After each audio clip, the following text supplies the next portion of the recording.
muling naging usap-usapan at laman ng social media sina Carlos Yulo at Chloe San Jose matapos ginawa ni Carlos na pagpapaalam kay Chloe San Jose para isabay ang kanyang kapatid na si Eldru Yulo. Yan po yung ating pag-uusapan, bibigyan ng komento, reaction, opinion sa araw na ito. Pero bago po tayo magpatuloy, nais ko lang po kayong imbitahan, lalong-lalo na po sa mga bagong napadaan lang dito sa ating channel, na huwag nyo po sanang kalimutan na mag-subscribe.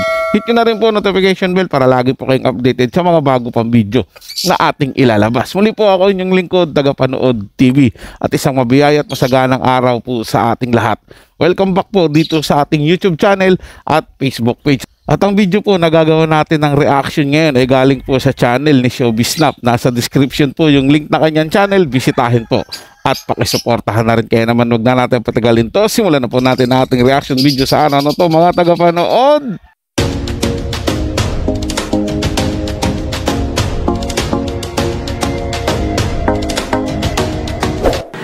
Pinag-uusapan ngayon ang ilang segundong video nila Carlos Yulo, Chloe San Jose at Eldru. Nagkita kasi sila Eldru at Carlos sa isang awarding kung saan parehong nominado ang dalawa bilang Athlete of the Year. At syempre na-interview pareho sila Carlos at Eldru at magkasama pa sila, nagbigay ng advice, nagpakayag ng paghanga sa kanyang kapatid at ganoon din naman si Eldru. At ayon nga kay Eldru, hindi yun ang first time nagkita sila ng kanyang kuya dahil nagkakasama at nagkikita sila sa trainings. Tanong ng reporter kung ano ba yung kanilang samahan pagdating sa training, sagot naman ni Eldru, casual lang. Very casual at hindi naman kasi sila showbiz kaya napaka-natural at totoo lang talaga yung sinasabi nila kapag tinatanong. Although parang may kahalong issue ang mga tanong, wala namang halong issue ang mga sinasagot ni Eldru, pati na rin si Carlos.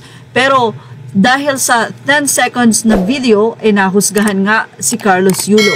Ito'y matapos siyang magpaalam sa kanyang kapatid, yakapin ito, pero after that sinabi ni Eldru na sasabay siya. Nagulat ang mga netizen dahil nagtanong si Carlos Yulo kay Chloe at sinabi nitong isasabay ba natin to o isasama na ba natin to?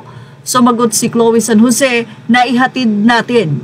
Yan ang naging sagot ni Chloe. Ilang mga netizen ang nag-react at tila na-offend sa pagtanong pa at pagpapaalam ni Carlos Yulo sa kanyang partner na si Chloe na isasabay. Dahil yan ay kapatid, ibig sabihin mayroon siyang say. Dapat hindi tanong, kundi dapat ang sasabihin daw ni Carlos ay, mahal, sasabay na si Eldru, something like that. Hindi yung itatanong niyang isasabay ba natin ito o isasama ba natin ito. So, ito po yung naging usap-usapan sa social media na muli nahusgahan si Carlos at si Chloe. Grabe mga tagapanood, no? Hanggang ngayon yung mga tao hindi talaga makamove on kay Carlos Yulo at Chloe San Jose. At talagang lahat ng gagawin nila na makuhaan ng video, lalo na kung mga anong eksena man yung makikita dyan. At talagang ang dami po talagang pupukol sa kanila.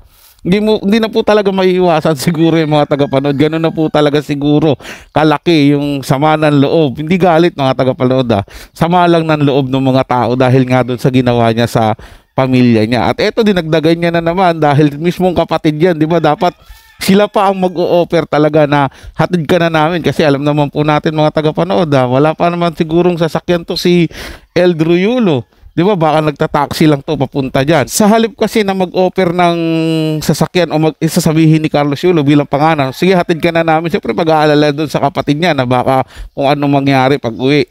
Di ba? Kaya sila may sasakyan, hatid na lang nila. Kaya lang po hindi ganun yung nangyari mga tagapanood. Mismong si Eldru Yulo pa ang nagsabi na sabay na ako sa inyo. Di ba? Para magpapahatid siya. Tapos ang ginawa ni Carlos Yulo is nagsabi pa hatid ba natin to? Nagpaalam pa siya kay Chloe San Jose kung pwede bang ihatid o isabay na ba nila si Eldru Yulo. Nakasagot naman ni Chloe San Jose, doon ako bumilib kasi ang sagot niya is isabay na, ihatid na natin yan. O di ba, napakaganda po nung sagot niya. Kaya lang si Carlos Yulo, parang ipinapakita niya na wala siyang authority, wala siyang pagdidesisyon.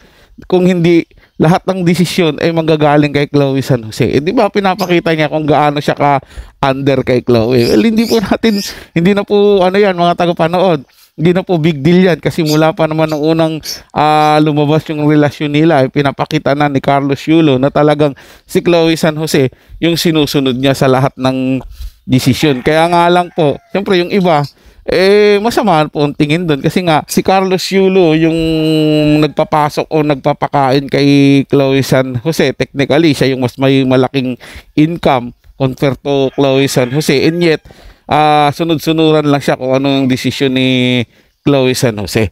So yun lang po mga tagapanood, no? Nagustuhan nyo po yung ating talakayan sa araw na to. At kung kayo bago lang po na napadaan dito sa ating channel, huwag nyo po sanang kalimutan na mag-subscribe. Hit nyo na rin po notification bell para lagi po kayong updated sa mga bago pang video na ating ilalabas.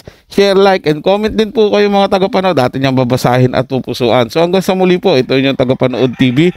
Komento at opinion lamang, wala pong personalan. Paalam po at mabuhay po kayong lahat.